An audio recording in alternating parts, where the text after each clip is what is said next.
Shalom, jumpa lagi di Klavos Sukacita. Pemirsa yang diberkati Tuhan, sebelum kita membaca dan merenungkan akan bagian sabda kebenaran firman Tuhan, mari kita berdoa meminta tuntunan Roh Kudus. Kita berdoa.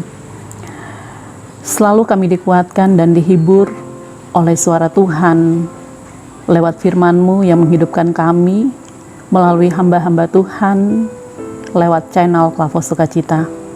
Bahkan di hari ini pula, sebagaimana kami sebagai umat-umat Tuhan yang telah menyiapkan hati dan kehidupan kami untuk mau mendengarkan suara Tuhan, berikanlah kami ketenangan, konsentrasi, sukacita untuk mau mendengarkan suara Tuhan yang dapat menegur kami, yang dapat menasihati kami, yang dapat menghibur kami, dan selalu menghentarkan langkah hidup kami untuk mendapati janji-janji Tuhan yang selalu ya dan amin. Hamba yang Allah percayakan untuk menyatakan isi hati Tuhan, hikmat Tuhan, pengetahuan dan wawasan, kosakata dan tutur kalimat, Kau limpahkan dan berikan kepada hamba-Mu ini. Bapa, terima kasih, kami sambut firman-Mu. Amin. Pembacaan firman Tuhan terambil dari kitab Yeremia pasal 10 ayat 1 sampai pada ayatnya yang ke-16. Dengan perikop pembacaan, Allah yang hidup dan berhala-berhala. Dengarlah firman yang disampaikan Tuhan kepadamu, hai kaum Israel. Beginilah firman Tuhan. Janganlah biasakan dirimu dengan tingkah langkah bangsa-bangsa. Janganlah gentar terhadap tanda-tanda di langit, sekalipun bangsa-bangsa gentar kepadanya. Sebab yang disegani bangsa-bangsa adalah kesia-siaan.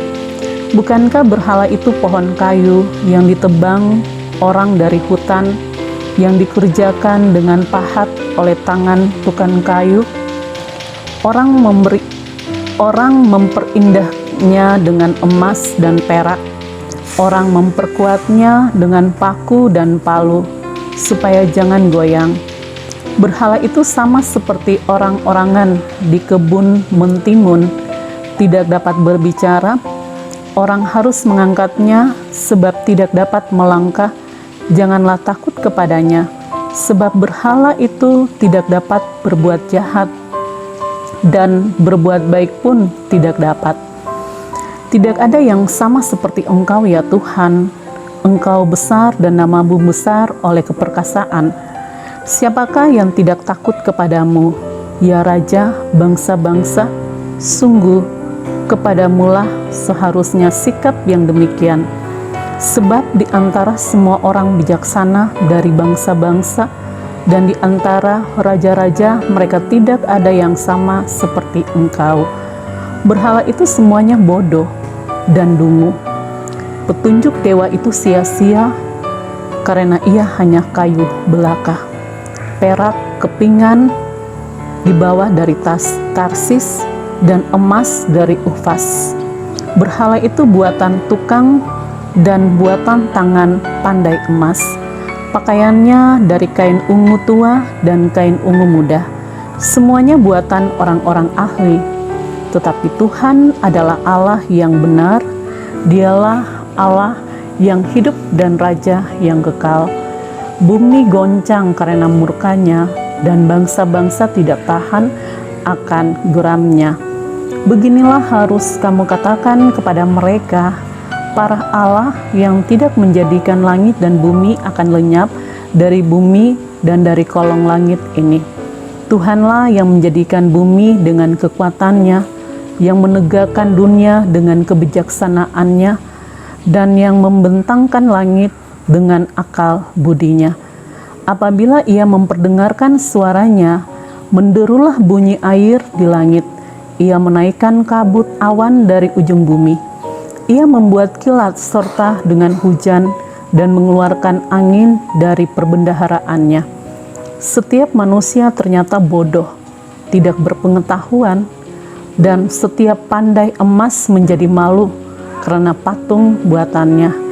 Sebab patung tuangannya itu adalah tipu, tidak ada nyawa di dalamnya. Semuanya adalah kesia-siaan, pekerjaan yang menjadi buah ejekan. dan yang akan binasa pada waktu dihukum. Tidaklah begitu dia yang menjadi bagian Yakub, sebab dialah yang membentuk segala-galanya. Dan Israel adalah suku miliknya, namanya ialah Tuhan semesta alam. Demikian sabda kebenaran firman Tuhan. Dikatakan berbahagia bagi kita yang tetap setia, tekun, rajin membaca kebenaran firman Tuhan siang dan malam, serta memperlakukannya dalam kehidupan kita tiap-tiap hari. Pemirsa yang diberkati Tuhan, dari pembacaan dari kitab Yeremia pasal 10 ayat 1 sampai pada ayatnya yang ke-16 diberikan tema Tuhan semesta alam. Hidup manusia dalam dunia ini, Tuhan yang izinkan kita ada dalam bumi ini.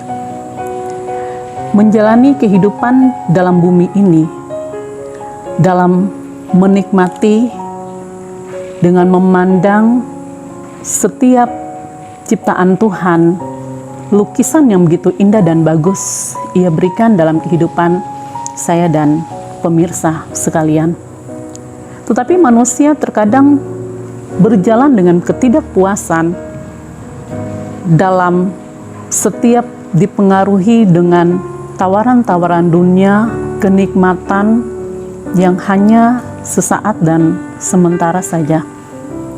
Menjadi suatu pertanyaan bagi kita. Apakah kita masih percaya kepada Allah dan mengatakan bahwa Dia adalah Tuhan semesta alam? Yeremia tampil kepada bangsa Israel. Ia mau mengingatkan kepada mereka bahwa perjalanan kehidupan mereka, keberadaan mereka dalam satu tempat, bukan hanya hidup mereka semata atau mereka sebagai bangsa yang ada dalam bumi ini, tetapi mereka akan dikelilingi dengan berbagai macam suku bangsa yang ada dalam kehidupan perjalanan hidup mereka, dengan budaya, kepercayaan, kebiasaan, tradisi, ada baik dan ada buruknya. Tetapi Yeremia mau mengingatkan kepada bangsa Israel supaya jangan mereka mengikuti tradisi-tradisi kepercayaan yang sia-sia yang dilakukan oleh bangsa-bangsa lain. Karena kepercayaan mereka itu adalah Allah-Allah yang tidak punya kuasa, yang hanya adalah buatan tangan manusia. Tetapi mereka lebih condong dan percaya kepada hal-hal yang takyul, yang tidak punya kuasa. Kepercayaan mereka lah yang selalu mereka nyatakan seperti sedemikian lewat firman Tuhan yang telah dikatakan bahwa manusia itu adalah manusia yang bodoh, yang tidak punya hikmat. Karena hikmat Tuhan itu, Dia mau mengajarkan kita itu melakukan hal-hal yang baik, bukan hal-hal yang buruk, yang saling mengecewakan akan hati sesama dan juga mengecewakan akan hati Allah. Pemirsa yang diberkati Tuhan, kita lihat dalam satu perbandingan kitab yang menyatakan bahwa Allah itu sangat luar biasa, di mana pada satu Raja-Raja pasal 18 ayatnya yang ke-20 dan seterusnya, ini mau menggambarkan bahwa Ahab mengirim orang ke seluruh Israel dan mengumpul nabi-nabi itu ke Gunung Karmel. Elia mendekati mereka dan Elia mengatakan kepada mereka bahwa mereka itu punya Allah begitu banyak. Sedangkan Elia sebagai nabi yang Allah percayakan tampil ada dalam kehidupan mereka, Allah mau menunjukkan bahwa Allah itu punya kuasa. Sehingga Elia mengatakan kepada mereka, nabi-nabi Baal itu ada 450 orang banyaknya. Itu satu Raja-Raja pasal 18 ayatnya yang ke-22.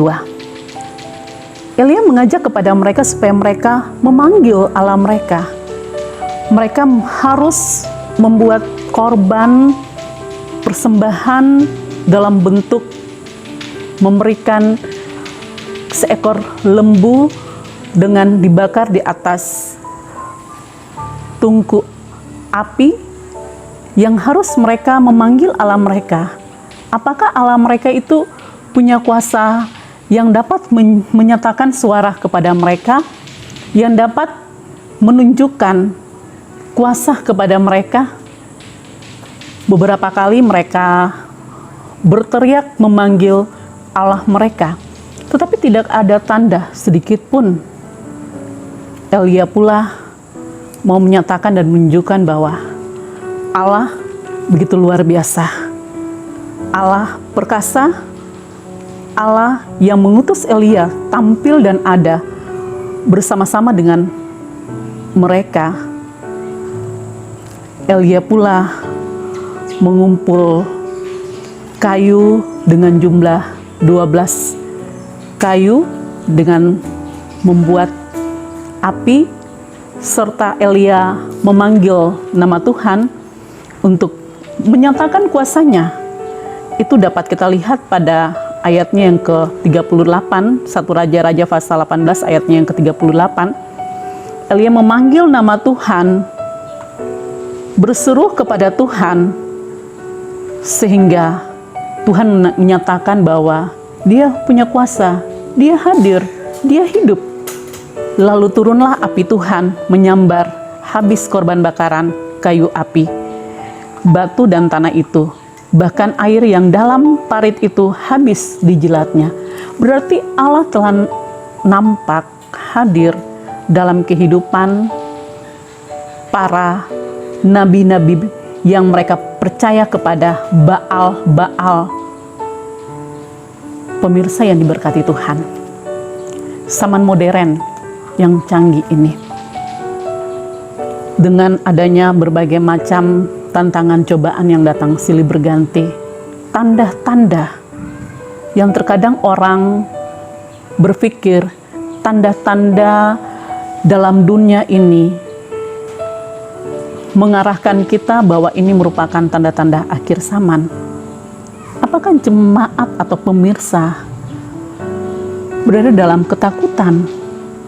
Apakah pemirsa channel Klapo Sukacita tetap mau berseru kepada Allah, ataukah meminta petunjuk-petunjuk kepada setiap orang-orang pintar, dukun-dukun, bahkan bagi mereka yang punya kuasa yang tidak sehebat kuasa Allah? Kita lihat pada kitab Ayub pasal 37 ayat 4 sampai pada ayatnya yang ke-6.